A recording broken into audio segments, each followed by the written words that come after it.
Just for the sake of comparison, I have a Remington 700 action here. It's just a action off of a project gun.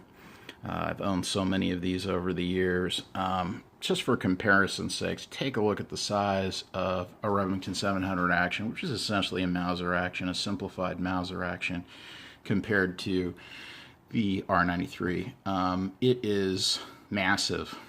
You'll notice that the R93 has no receiver, or at least doesn't have this kind of a receiver ring.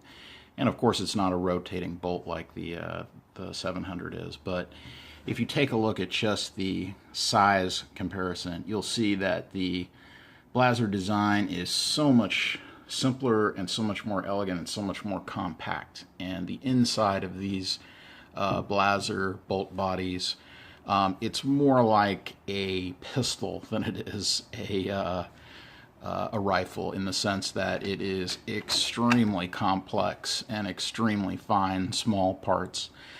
In a separate video, I'll do a breakdown, because I have taken these apart before. It is extremely complicated, and it's not recommended for anybody but the most advanced hobbyist, or I wouldn't even recommend it for a professional gunsmith, honestly, because there's some parts in here that are micro-sized, and you will just swear your head off when you take one of these things apart. It's very complex, but it is more like a pistol than it is a rifle on the inside, in the sense that there is absolutely no space inside there. It's all chock full of springs and parts and levers and cams and everything.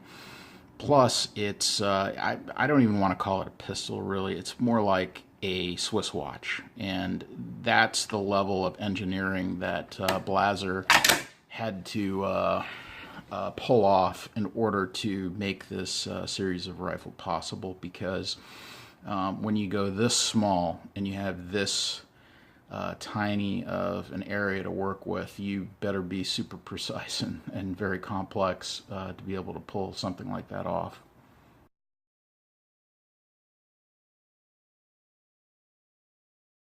All right, so let's talk a little bit about the function of the magazine with the first generation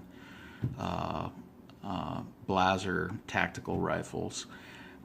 This was a holdover from the UIT and the CISM series.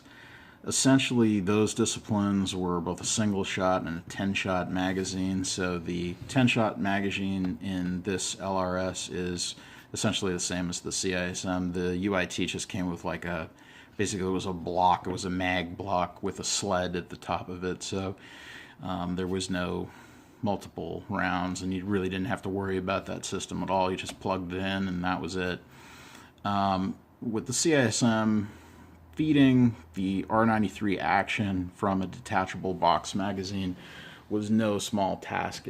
This is actually a very, very difficult action to design a magazine for, a detachable magazine for. And the reason is because if you look in here, the R93, this is the bolt head right here, it basically has no protrusions coming out of the bolt head. The bolt head is completely round. It's about a 20 millimeter round, and it just scrapes the top of the magazine here. And if you study other bolt action rifle designs, like I'll pull out my trusty Remington 700 action here just for comparison's sake. So if you take a look at a standard Remington 700 action, the first thing you'll notice that you have these giant locking lugs on the action. They rotate, of course.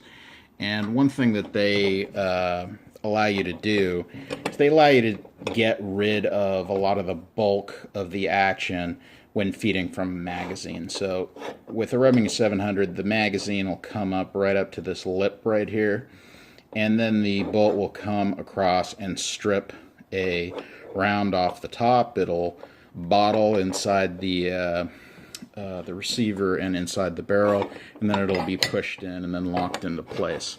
It's fairly straightforward. The problem with the R93 action is that in order to present around relatively close to the bore axis of the barrel, you need to have this magazine be really, really high. And that's because the bolt head is fairly large diameter compared to a standard Mauser. You can see the bolt face right there. You see how recessed it is. And essentially what's happening is that a round placed in the top of this magazine and stripped off has to be stripped off relative to the bore axis. It can't be a low down. This magazine cannot be all the way down because the tip of the round will most likely contact somewhere on the barrel. And with an R93, the barrel, this barrel shank right here, the last inch of it or so, inch and a half, is essentially the rear locking lug or the entire locking lug. So this is the receiver of the R93. It's just a small, I almost want to call it a barrel extension.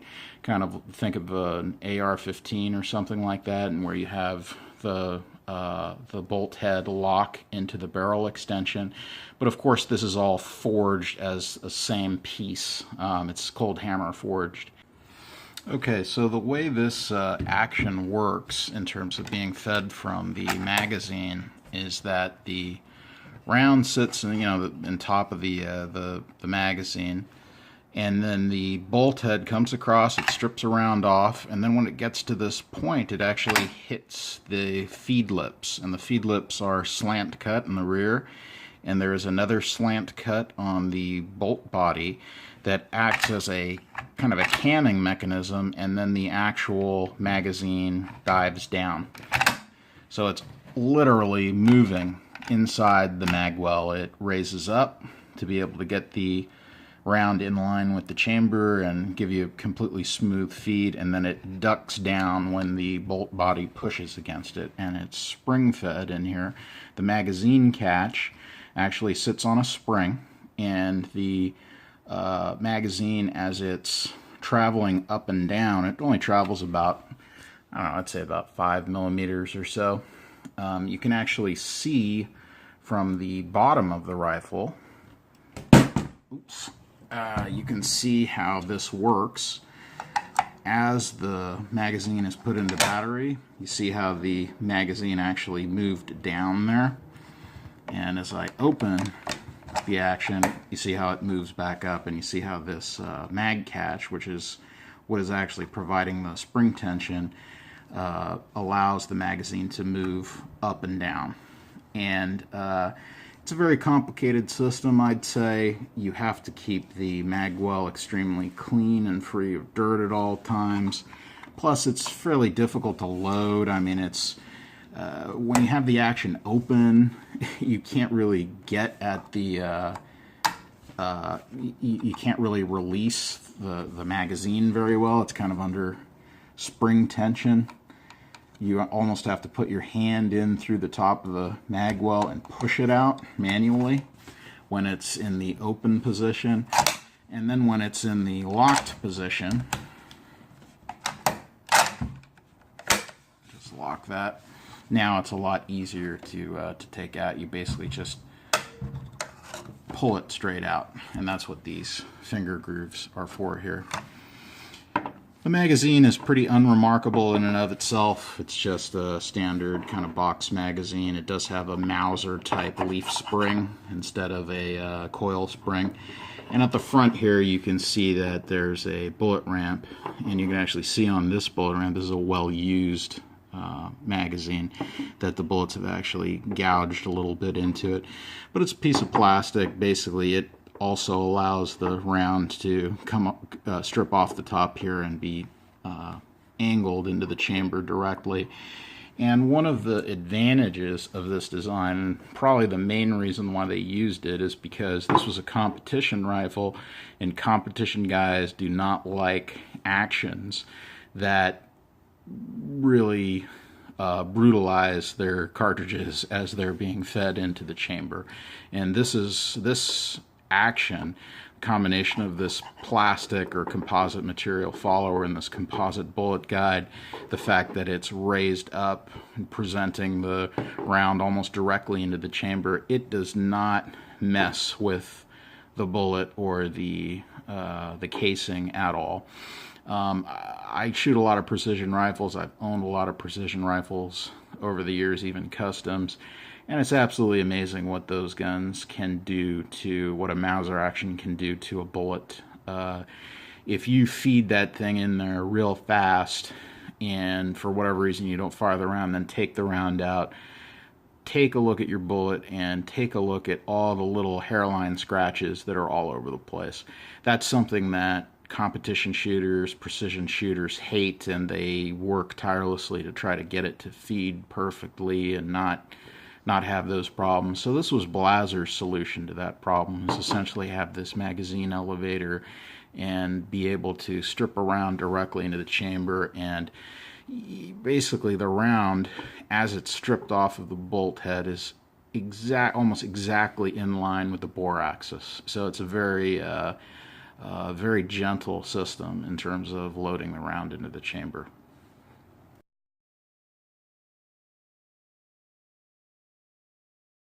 So just to talk a little bit about the features on this rifle, before we take it apart and take a look kind of how it's made, this butt pad is adjustable for cant. It's adjustable for length of pull in that it uses a series of spacers. These are spacers that I make myself. They're available on my website. It also has this assembly right here. It's kind of an L shape. A lot of the original UITs and even some of the LRSs didn't have this kind of front L. This is just basically a little bit of a shelf for you to put your hand on. They just had a kind of a long strip here. This also has some accessory rails here, but this knob basically actuates a bipod. It's a monopod. It's a butt spike, and you unloosen this, and then you can pull out the. Let me see if I can do this here. You pull out the monopod, and it just drops right out. And it's actually a very cool design. It has a fine adjustment for precise leveling, and then a kind of a gross adjustment. So it's a very cool design. It really keeps everything extremely lightweight and out of the way. You can see that the comb is completely adjustable for height. It also has these plastic grip panels, which they're made out of a Glock style polymer. It's extremely durable kind of polymer. You can also see that over on the front here. On the inside, they're basically injection molded. They're hollow, so they're very lightweight. And they just attach to the cast and forged receiver, essentially the body of the stock. And they're very similar to the company that I can think of that did this, I believe, later on, because Blaser started doing this in the early 90s. The company that maybe copied them is Accuracy International, the British company. So a lot of their AI rifles, the old AICS 1.0 and 2.0 chassis that I've used in the past. I've owned a few of those in the past. I love those. They have this same kind of plastic grip panel style where it just kind of like is a shell, and it kind of fits on the stock, the aluminum stock. Other than that, there's not really much to say about the accessories. Blaser included these Mirage bands, which are very nice. They're actually holes drilled into the barrel here for little set screws to put these hooks to attach the Mirage band with. Very nice Mirage band. It's kind of like a suspender here. It's adjustable for length. Probably one of the best factory Mirage bands I've ever used. The only rare accessory that this LRS has is this, basically it's like a palm swell type grip in international competition. These are fired from the offhand, and they are kind of, these are basically ergonomic, it's an ergonomic way for you to hold the rifle and to very precisely adjust. This actually has a little adjustment knob on the bottom here where you can adjust the angle in a precision way. So this is a holdover, direct holdover from the competition series rifles. You'll see that a lot on UITs and CISMs, and a few of them made it over to the United States later on when SIG started selling these as LRSs and R93 tacticals. The bipod that it came with, this is actually the original bipod, is a Harris SBR. It's one of my favorite bipods. Silly enough, Blaser still sold these until a couple of years ago as a Blaser part number, but the dealers wanted like $700 for them. So some guys thought, oh, well, this is a special Harris bipod. It's not. It's just a standard SBR. Save your money. Don't buy it from a Blaser dealer. It's about $100 on Amazon. So there's nothing different about this than any other bipod. But it's also kind of a fairly rare accessory, and it's the original bipod that came with these rifles. So that's a pretty good overview of some of these accessories.